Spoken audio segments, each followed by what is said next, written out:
नमस्कार किसान भाइयों। आज के इस वीडियो में हम आपको जो फसलों में जो इल्ली लगती है उसके बारे में जानकारी देंगे।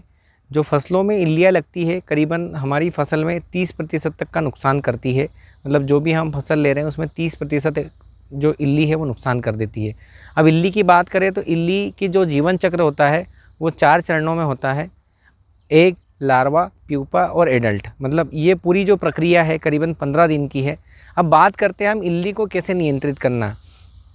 तो उसके लिए मैं 2 चीज़ आपको बताना चाहता हूँ। कभी भी आप बड़ी इल्ली को कंट्रोल मत करिए, छोटी इल्ली को कंट्रोल करिए।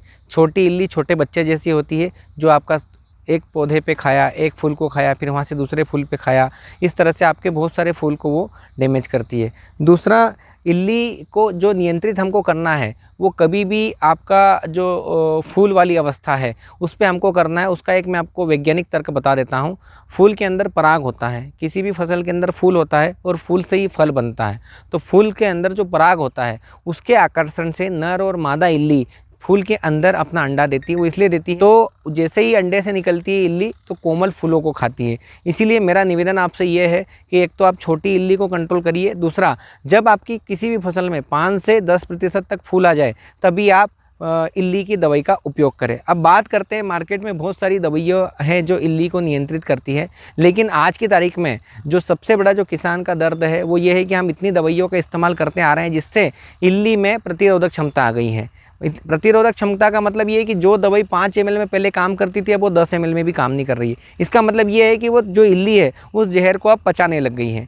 तो अभी हमारा सबसे बड़ा दर्द ये है किसान भाइयों का कि हमको इल्ली की प्रतिरोधक क्षमता को तोड़ना पड़ेगा, और यदि वो टूटेगा तभी आपको लंबा रिजल्ट मिलेगा।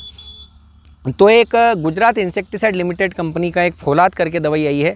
गुजरात इंसेक्टिसाइड लिमिटेड जो है घड़ा का एक ग्रुप है जो कि 40 साल पुरानी कंपनी है, और उसका एक नया उत्पाद आया है जिसका नाम है फौलाद। फौलाद की पहली खासियत ये है कि वो इल्ली को तुरंत मारता है। मतलब आपने स्प्रे किया इधर से उधर से, जब लौटते वापस आएंगे तो आपको इल्ली मरी हुई दिखाई देगी। दूसरा, फौलाद आपका इल्ली और अंडा दोनों को कंट्रोल करता है। क्यों? क्योंकि जब फूल के अंदर आप इल्ली, जब फूल वाली अवस्था में जब फौलाद डालेंगे, जैसे अंडे से इल्ली निकलेगी तो जैसे अंडे से निकलेगी वैसे आपके अंडे के खोल को खाती है, और खोल के ऊपर दवाई है तो वो इल्ली उसको खाएगी और वहीं समाप्त हो जाएगी। तीसरा है आपका रेसिस्टेंसी ब्रेकर। फौलाद आपकी इल्ली की प्रतिरोधक क्षमता को ब्रेक करता है। चौथा है प्रोजेनिनी कंट्रोल।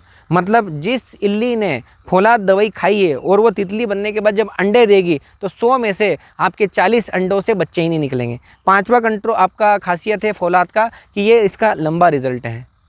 तो ये 5 खासियत इस फौलाद दवाई में है। तो मेरा निवेदन ये है कि इसको आप 5 से 10% जब आपके फूल आएँ किसी भी फसल में, तब 250 ml एकड़ 150 लीटर पानी के साथ आप इसका उपयोग करिए। आपको बहुत अच्छा परिणाम मिलेगा और आपका लागत भी कम आएगा, और इसका आप उपयोग कर सकते हैं। धन्यवाद।